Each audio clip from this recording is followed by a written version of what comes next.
ఇవాళ మీ ముందుకి నేను క్యాప్సికమ్, ఆలు, టమాటో అలాగే మీల్ మేకర్ వేసి వంకాయ కూడా వేసి చేస్తున్నాను.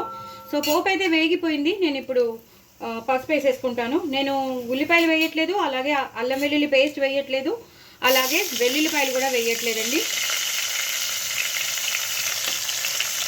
పేలుతున్నాయి కదా అందుకుని. ఇవి ఒక్కసారి వేగిపోవాలండి. ఇవి ఒక్కసారి వేగిపోతే మనం టమాటో ముక్కలు వేసేసుకుందాం.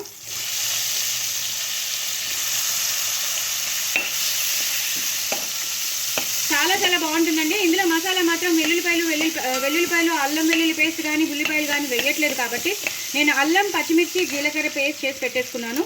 ఇదిగో చూసారు కదా, అందులో కొంచెం పండు మిరపకాయలు వేసుకున్నాను కాబట్టి ఈ కలర్ వచ్చింది. అంటే పండిపోయిన మిరపకాయలు నేను పడేయను. సో పోపులో కూడా అవే వేసాను, చూసారు కదా. సో ఆ పేస్ట్ చేసి పెట్టుకున్నాను. అల్లం, పచ్చిమిర్చి, జీలకర్ర, అంతే, ఇంకేం వేయలేదండి.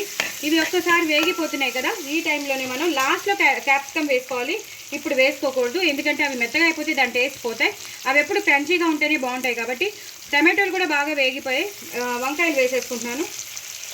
చాలా చాలా బాగుంటుంది. ఏంటి వంకాయ ఇలా కలపచ్చా అంటే అదిరిపోతుందండి. మీల్ మేకర్ కూడా వేసినామేమో, సూపర్గా ఉంటుంది.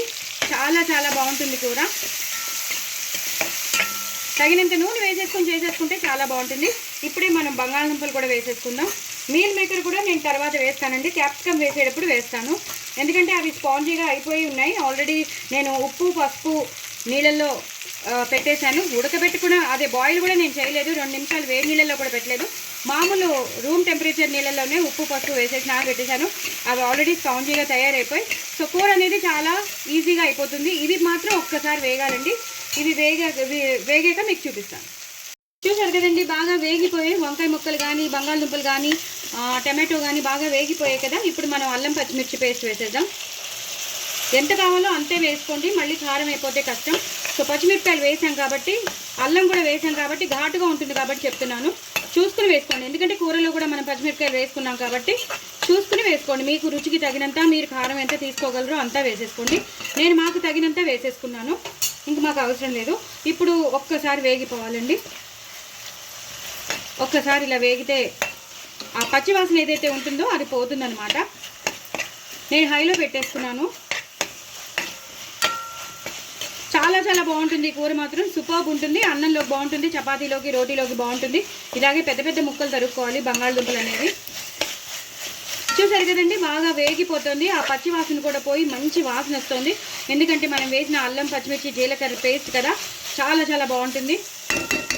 ఇప్పుడు మనం క్యాప్సికమ్ వేసేసుకుందామండి. క్యాప్సికమ్ వేసేసుకుందాం. అలాగే ఏవైతే మీల్ మేకర్ చేసి పెట్టుకున్నామో అవి కూడా వేసేసుకుందాం.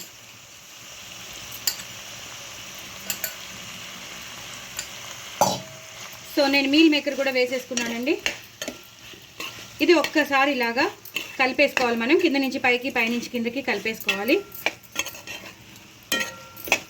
అందుకే లాస్ట్లో అంటే కూర అయిపోయి, అంటే కూర కొంచెం అంతా అయిపోయాక అప్పుడు మనం క్యాప్సికమ్ వేసుకోవాలి. ఇప్పుడు మనం అల్లం, పచ్చిమిర్చి పేస్ట్ చేసి పెట్టుకున్నాం కదా, ఆ వాటరే వేసేస్తాను. మళ్ళీ వేరే వాటర్ కాకుండా ఆ వాటర్ వేసేస్తాను. ఇట్స్ మోర్ దెన్ ఇనఫ్ అండి. ఇది ఇప్పుడు ఈ మీల్ మేకర్ అనేది, క్యాప్సికమ్ అనేది మనం వేసిన కూర అంతా ఇందులో ఈ వాటర్లో బాగా మగ్గిపోవాలి. మగ్గిపోయాక మీకు మళ్ళీ చూపిస్తాను. చూసారా కదండి, కూర మాత్రం మద్దిరిపోయింది. చూసారా, చూస్తుంటేనే చాలా టెంప్టింగ్గా ఉంది. నాకు కూడా చాలా టెంప్టింగ్గా ఉంది, ఎప్పుడెప్పుడు తినేద్దామా అని ఉంది. సో ఇలా బాగా అయిపోయాయి కదా. ఇప్పుడు మనం ధనియాలు, జీలకర్ర, మిరియాలు, లవంగం, దాల్చిన చెక్క అన్నీ కలిపిన పొడి వేసేస్తాం. ఇంకా వేరే పౌడర్ వేయక్కర్లేదనమాట.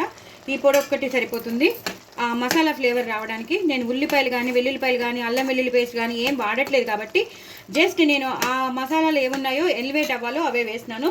సో ఇంకా గరం మసాలా కూడా అవసరం లేదు, ఎందుకంటే అందులోనే అన్నీ ఉన్నాయి కాబట్టి. ఇప్పుడు నేను తగినంత ఉప్పు వేసుకుంటాను, చూసుకుని వేసుకోండి, ఎక్కువ అయిపోతే కష్టం. అలాగే కొంచెం కారం, ఎందుకంటే మనం అల్లం, పచ్చిమిర్చి పేస్ట్ వేసాం, పచ్చిమిరపకాయలు కూడా వేసాం కాబట్టి కారం కూడా కొంచెమే వేయాలి, ఎక్కువ అక్కర్లేదు. ఇది ఇప్పుడు పూర్తిగా కలిపేసుకోవాలండి. చాలా చాలా టేస్టీగా ఉంటుంది కూర మాత్రం, సూపర్గా ఉంటుంది. చపాతీలోకి, రోటీలోకి, పుల్కాలోకి చాలా బాగుంటుంది. అన్నంలోకి అయితే చెప్పొద్దు, పిల్లలు అయితే ఇదే తినేస్తారు. ఇంకేం వద్దు మమ్మీ మళ్ళీ మళ్ళీ కలుపని అంటారు. ఇదే సో అంత బాగుంటుంది అనమాట. చూసారు కదా, ఇలా గ్రీనిష్గానే ఉండాలి తప్ప క్యాప్సికమ్ అనేది దాని కలర్ మారిపోయిందంటే దాని క్రంచీనెస్ పోయినట్టు లెక్క. సో చూసారు కదా, ఎంతో దగ్గరగా వచ్చేస్తుంది కూర, మాత్రం సూపర్బ్ ఉంది. అయిపోయింది కూర, ఇంకేం లేదండి. లాస్ట్లో కొంచెం కరివేపాకు అలాగే కొంచెం కొత్తిమీర వేసి పూర్తిగా ఇలా కలిపేసుకోవాలి. కొత్తిమీర కరివేపాకు మాత్రం కంపల్సరీ వేయాలండి, లేకపోతే ఈ కూరకి టేస్ట్ రాదు, ఫ్రాగ్రెన్స్ రాదు, అసలు టేస్టే రాదు. అది వెలివేట్ అవ్వదు, కూర అనేది మంచిగా ఎన్హాన్స్ అవ్వదు.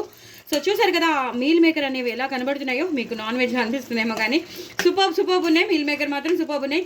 అంతేనండి, కూర మాత్రం అయిపోయింది. ఇలా చేసేసుకోండి. ఉల్లిపాయలు ఉండాలని అవసరం లేదు, అల్లం వెల్లుల్లి పేస్ట్ ఉండాలని అవసరం లేదు, వెల్లుల్లిపాయలు వేయాలని అవసరం లేదు. అయినా సరే మనం చాలా టేస్టీగా చాలా మంచి ఫ్రాగ్రెన్స్తో ఉన్న మంచి గుమగుమలాడే కూర మనం చేసేసుకోవచ్చు. ఇంకెందుకు ఆలస్యం, మీరు తప్పకుండా చేసుకోండి. నా ఛానల్ మాత్రం సబ్స్క్రైబ్ చేసుకోవడం అసలు మర్చిపోద్దు. బాయ్ అండి.